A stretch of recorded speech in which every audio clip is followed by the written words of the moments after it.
Breaking news coming out of St. Louis Park, a car going into a pond with kids inside. Short time ago, police left the scene, but look what was left behind. St. Paul police are now responding to our story about an investigation. The city of St. Paul making some changes starting tomorrow. If you don't follow those changes, you could get one of these. A bill gaining speed at the state capitol could change the landscape for breeders and animal shelters. The Wheelock Parkway Bridge and the Arlington Avenue Bridge both have to come down. For the next several months, season ticket holders will be coming here to consider different pricing plans. Winning it could be a real long shot. Millions of people will see pay raises, but it could be at the expense of some jobs here. It's actually happening in Michigan. The state is installing these talking urinal deodorizer cakes, hoping to keep the drunks off of the road. Out at a bar, the women aren't talking to you, but at least the urinal is. Yeah. Who's here for Brad Sattin today? I detected it. Welcome back. As you know, for about an hour and a half now, we've been following this breaking news coming out of St. Louis Park, a car going into a pond with kids inside. We do have team coverage inside. Are we hearing anything about the conditions of the three we know, at least three, that were taken to the hospital? We don't know. We are continuing to follow some breaking news out of St. Louis Park. This for about 2.5 hours now. A car went into a pond with children inside. We know a mother and 5 children were inside the vehicle at the time when this happened, around 6 o'clock this morning. We have crews standing by for a news conference from St. Louis Park that is expected to happen at 9 o'clock in about 35 minutes. This is 7 westbound to northbound 100. Happened when it was dark. The kids were all in the car. We understand that CPR was performed on them when they were brought out. We don't know the condition of the 5 children. Again, we're hearing the mom is okay. We'll continue to update you as we get more information. Let us go over now to Rusty with how the traffic scene is there.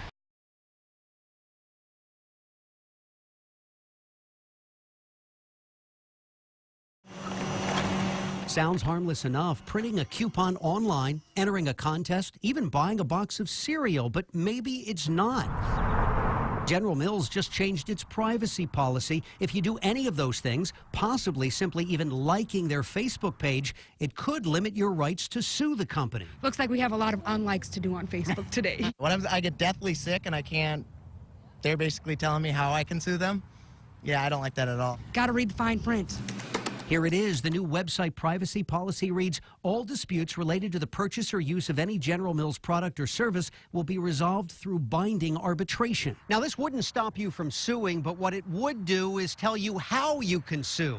No jury of your peers, for instance. Instead, an arbitrator will decide the case, and the ruling is final. So, for instance, if you want to take the company to court because a food made you sick, you couldn't, all because you downloaded some company coupon, even if it's for another food. General Mills is saying that if you do anything connected with one part of our enterprise, particularly electronically driven stuff, which tends not to hurt people, you're going to give up rights to sue in court for any other connection with us. And that's, I think, quite unusual. General Mills responded to the concerns on its website, saying no one is precluded from suing us by purchasing our products at a store, and no one is precluded from suing us when they like one of our Facebook pages. But a General Mills spokesperson wouldn't comment further when asked specifically about limiting how someone could sue.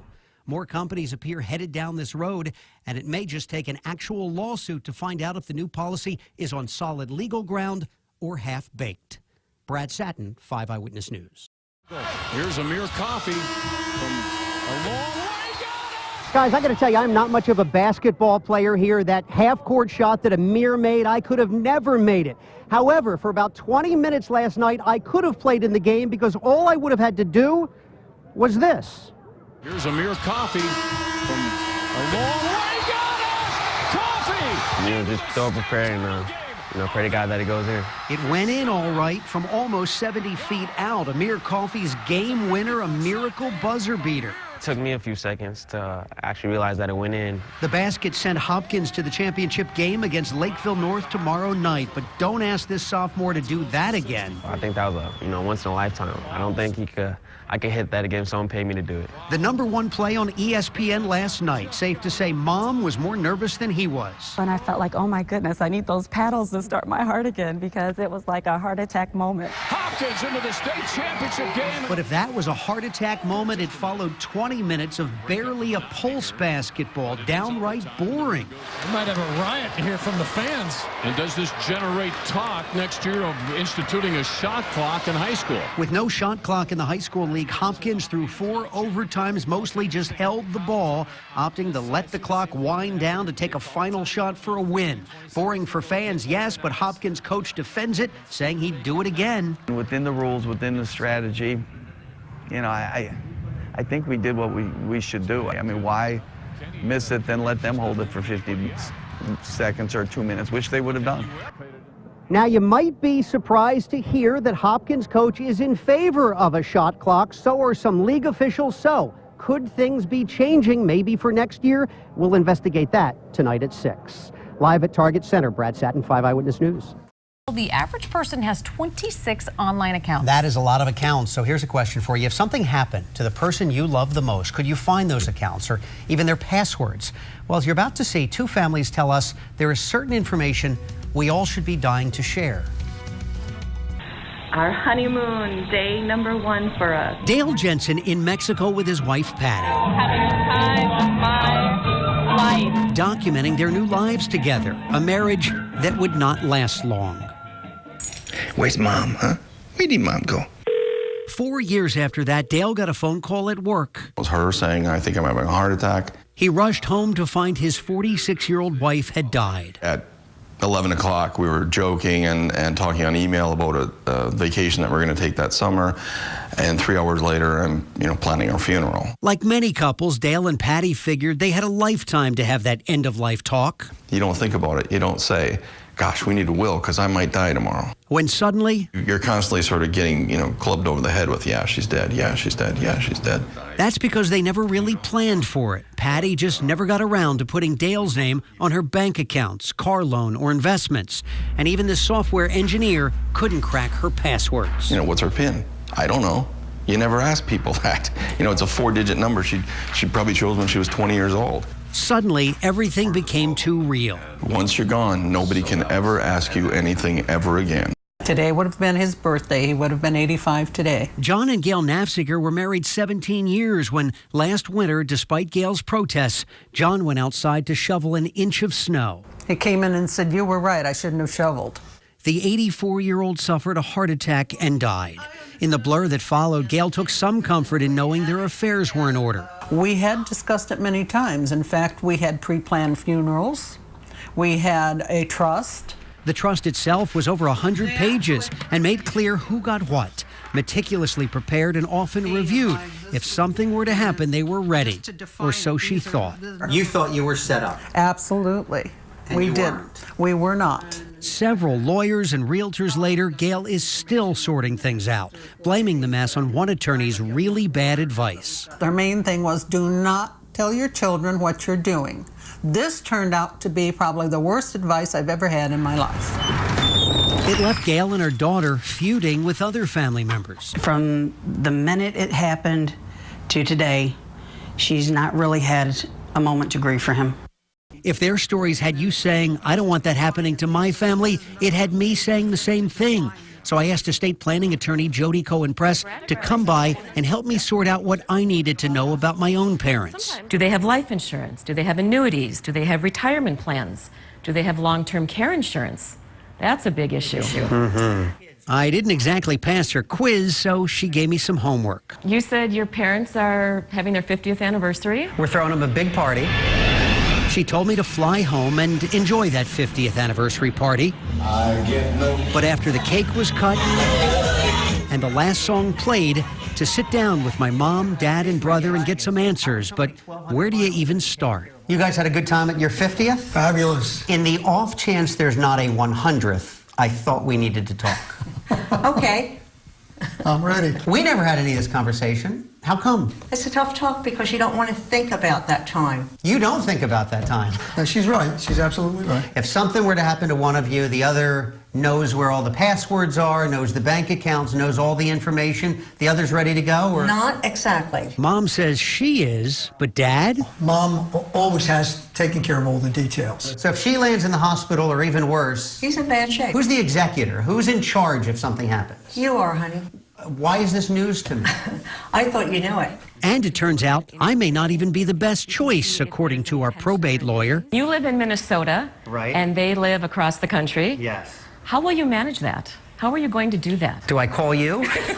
I'm suddenly starting to feel maybe we're not ready.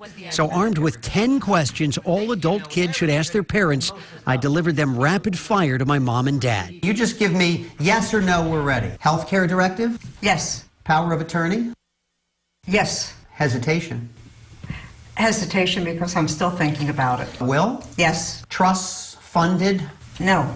Life insurance? 401ks? Yes. IRAs? Yes. Long-term care insurance? When was the last time you looked at this stuff? As for online passwords? Are they written down in a secure place? Yes. Do you know where that secure place is? No. I couldn't help but notice between the guys, my dad, brother, and me, we didn't know much. I'm learning as much as they are. Isn't it funny that she's doing all the answering? Well, probably not so funny. Cohen Press says that's not all that unusual. One parent may have paid the bills throughout the marriage, and one may have been in charge of taking out the garbage throughout the marriage. And whichever one dies first, either taking out the garbage is going to be a horrible event, or balancing the checkbook and paying bills will be difficult. By now, can you guess who does what in this relationship? I do the trash. And my mom, the checkbook. So it turns out, even if the one person who controls the money is convinced she's prepared, but no one else is, there's a pretty good chance no one's prepared. You and I have to have some conversation about this. I agree. There's a lot of voids here on my part. It's good to have a meeting. It really is good to have a meeting and be able to talk about it. Yes, it is. Sometimes just getting everybody together is the hardest part. Well, we do encourage you to have that meeting to talk about it. We have all kinds of resources, including the top 10 questions to ask your parents or any loved one, really, online. You can get a lot of information by going to KSTP.com right now. There sure is a lot of slicing, pouring, stirring, flipping, tasting, and judging going on. All in all, that dessert's stellar. At the Pro Start Invitational, 10 groups of high school students hoping to measure up to become the top cooking team in the state.